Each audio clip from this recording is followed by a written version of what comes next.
मैं डॉक्टर रश्मि वशिष्ठ, सह आचार्य राजनीति विज्ञान, गवर्नमेंट कॉलेज जयपुर। बच्चों, कल हमने मार्क्स के द्वंद्वात्मक भौतिकवादी सिद्धांत के बारे में जाना और समझा। मार्क्स के बहुत सारे सिद्धांत हैं और उनका प्रतिपादन मार्क्स ने किया है। तो मार्क्सवाद को समझने के लिए हमें उसके बहुत सारे सिद्धांतों के बारे में जानना आवश्यक है।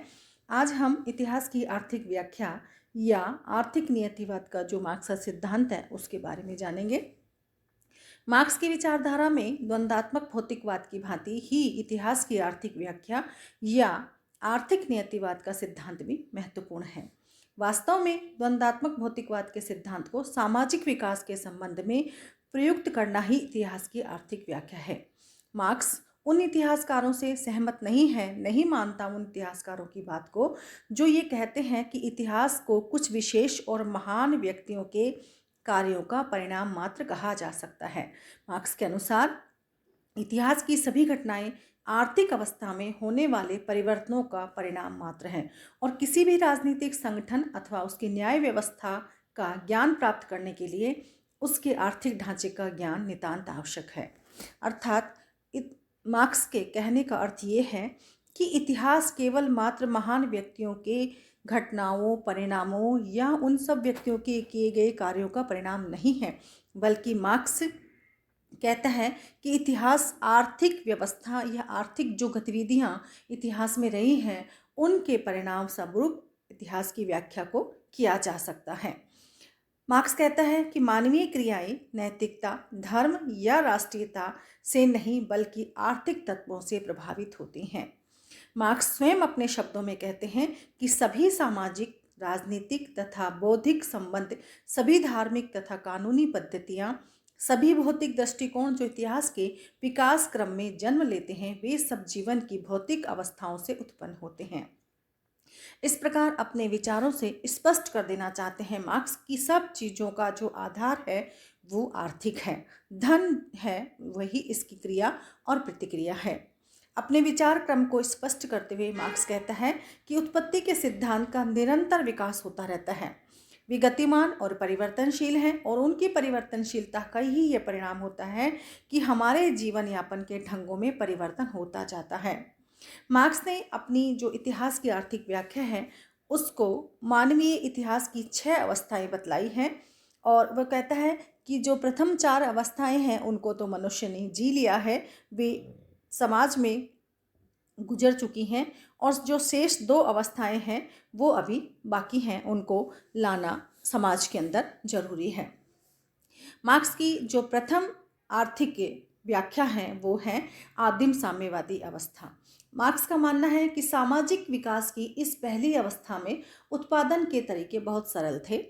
पत्थर के औजार, धनुष बाण के उत्पादन के मुख्य साधन थे शिकार करना, पशुपालन करना, मछली मारना, वनों में जाना, कंदमूल फल खाना और एकत्रित रहकर अपना व्यवसाय करना। यहाँ पर वो कहता है कि मनुष्य समूह में रहते थे, समूह में भोजन प्राप्त करते थे और जंगली जानवरों से अपनी रक्षा करने के लिए वे सामूहिक शक्ति का प्रयोग करते थे, इसलिए वे समूह बनाकर, झुंड बनाकर साथ साथ रहते थे। इस अवस्था में उत्पादन के साधन समस्त समाज की सामूहिक संपत्ति हुआ करते थे, अर्थात एक का सबका होता था। इस अवस्था में न निजी संपत्ति थी, न प्रथा थी, न परिवार थे, न विवाह था, न ही किसी प्रकार की कोई शोषण की स्थिति थी। इसमें समाज में अंदर मनुष्य सामान्य तरीके से जीवन यापन करता था और इसे मार्क्स साम्यवादी अवस्था कहता है। जो मार्क्स की दूसरी अवस्था है वो है दास अवस्था। मार्क्स कहता है कि जैसे जैसे भौतिक परिस्थितियों में परिवर्तन हुआ, परिवर्तित होती गई चीज़ें, वैसे वैसे व्यक्ति खेती और पशुपालन करने लग गया, दस्तकारियों का उदय हुआ और समाज में निजी संपत्ति के विचार का जन्म हुआ। अब मनुष्य ये सोचने लगा कि कुछ चीज़ें मुझे अपने लिए रखनी चाहिए। श्रम का विभाजन भी उठ खड़ा हुआ। तो जिन व्यक्तियों के द्वारा उत्पादन के साधनों पर अधिकार कर लिया गया, उन्होंने दूसरे व्यक्तियों को अपने यहाँ पर दास बनाकर रख लिया, उनसे वे काम करवाने लगे और इस प्रकार से समाज के अंदर दास प्रथा ने जन्म लिया। और मार्क्स कहता है कि समाज स्वामी और दास के 2 अलग अलग वर्गों में विभाजित हो गया और यहीं से शोषण प्रारंभ हुआ है। वो कहता है कि शोषण का जो प्रारंभ है, जो जन्म है, वो यहीं से शुरू होता है। मार्क्स की जो तीसरी अवस्था है वो है सामंती अवस्था। मार्क्स कहता है कि उत्पादन के साधनों में उन्नति हुई, लोहे के हल और करघे आदि का चलन हुआ, कृषि, बागवानी, कपड़े का व्यापार, ये सब चीज़ें जैसे धीरे धीरे उद्योगों का विकास हुआ, वैसे वैसे समाज में उत्पादन के साधनों के सफल होने भी जरूरी था, क्योंकि अगर उत्पादन के साधन नहीं होते तो इनके ऊपर कार्य नहीं किया जा सकता था। तो इस अवस्था के अंदर उत्पादन के संबंध में कायम हुआ, तो इसमें सामंती अवस्था के नाम से जाने लगे। कुछ व्यक्तियों ने किसानों पर सामंतों का नियंत्रण दास प्रथा की तुलना में अपेक्षाकृत कम था, किंतु इस अवस्था में शोषण उतना ही भयंकर था। वो कहता है कि इस अवस्था के अंदर शोषकों और शोषितों का संघर्ष निरंतर चलता रहा, क्योंकि जिन व्यक्तियों के पास में उत्पादन के साधन आ गए उन्होंने उन पर अधिकार कर लिया और बाकी लोगों से उन्होंने काम करवाना शुरू कर दिया। इसकी जो चौथी अवस्था है वो है पूंजीवादी अवस्था। मार्क्स कहता है कि 18वीं सदी के उत्तरार्ध में औद्योगिक क्रांति हुई, जिसने उत्पादन के साधनों में परिवर्तन कर दिया। इस अवस्था में पूंजीपति उत्पादन के साधनों का स्वामी होता है, लेकिन वस्तुओं के उत्पादन का कार्य श्रमिकों द्वारा किया जाता है। मार्क्स कहता है कि पूंजीपति अपने धन के कारण और अधिक धनवान होते गए और पूंजी का विकास करते गए, वे लोग पूंजी को बनाते गए, और चूंकि उनको काम करवाने के लिए मजदूर चाहिए थे और मजदूरों को अपना रोजगार चाहिए था, अपना काम करने के लिए, अपना परिवार चलाने के लिए उन्हें पैसा चाहिए था, तो इसलिए वो पूंजीपतियों का काम करने के लिए तैयार हो गए, अर्थात उन्होंने अपना श्रम बेचना शुरू कर दिया। वे पूंजीपतियों के शोषण के शिकार होते हैं और इस शोषण के परिणाम स्वरूप दो वर्गों ने जन्म लिया, बुजुर्गा शोषक वर्ग और सर्वहारा शोषित वर्ग। इस प्रकार की अवस्था जो है वो जन्म लेने लगी। यहाँ पर मार्क्स कहते हैं कि पूंजीवादी युग के उत्थान उत्पादन संबंधों के अनुरूप ही इस युग की राजनीतिक व्यवस्था, नैतिकता, कला, साहित्य और दर्शन होता है। इसके बाद में मार्क्स कहता है कि जो अब पांचवी अवस्था है वो है श्रमिक वर्ग के अधिनायक तत्व की अवस्था। मार्क्स का यह मानना है कि पूंजीवादी अवस्था में द्वंद्वात्मक भौतिकवाद के अनुसार प्रतिक्रिया होगी और उसके परिणाम स्वरूप ऐतिहासिक विकास की पांचवी अवस्था श्रमिक वर्ग के अधिनायक तत्व की अवस्था होगी। यहाँ मार्क्स ये कहते हैं चूंकि पूंजीपतियों का शोषण बढ़ जाएगा और श्रमिकों की जो सहने की शक्ति है वो कम हो जाएगी, ऐसे में क्या होगा कि वे लोग उनका विरोध करना शुरू कर देंगे, उनके विरुद्ध आ जाएंगे। पूंजीवादी वर्ग के अवशेष तत्वों के विरुद्ध राज्य शक्ति का प्रयोग करके उसे पूर्णतः समाप्त कर दिया जाएगा। जो छठी और अंतिम अवस्था है मार्क्स की दृष्टि में वो कहलाती है साम्यवादी अवस्था।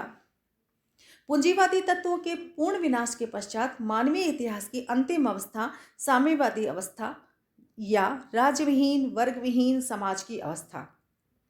मार्क्स के द्वारा इस साम्यवादी अवस्था के विस्तार से चित्रण न करके केवल उसके दो लक्षण बताए हैं। वो कहते हैं कि समाज राज्यविहीन हो जाएगा और वर्गविहीन हो जाएगा। इसमें शोषक और शोषित इस प्रकार के दो वर्ग नहीं होंगे, केवल मात्र एक वर्ग होगा और वो होगा श्रमिक वर्ग। राज्य एक वर्गीय संस्था है, अतः वर्गविहीन समाज में राज्य स्वतः ही लुप्त हो जाएगा, राज्य की उसमें कहीं कोई जगह नहीं बचेगी।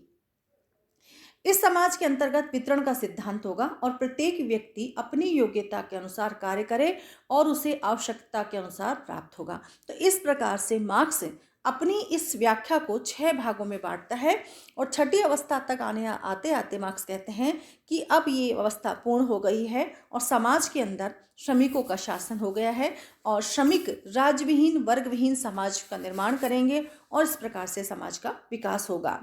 इतिहास की जो आर्थिक व्याख्या है मार्क्स की, उसकी मानना है कि सामाजिक विकास के निश्चित नियम होते हैं और प्रत्येक युग की समस्त सामाजिक अवस्था पर उस वर्ग का आधिपत्य होता है जिसे उत्पादन के साधनों का स्वामित्व प्राप्त होता है।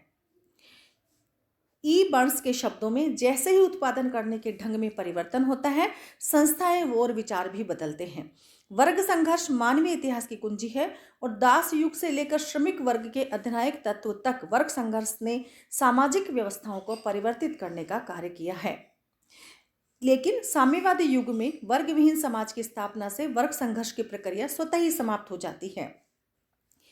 मार्क्स ने यह समस्त विवरण इस रूप में प्रस्तुत किया है कि साम्यवाद का आगमन तो अवश्य है, केवल उसके आगमन के समय और विस्तृत स्वरूप की निश्चित भविष्यवाणी नहीं की जा सकती है।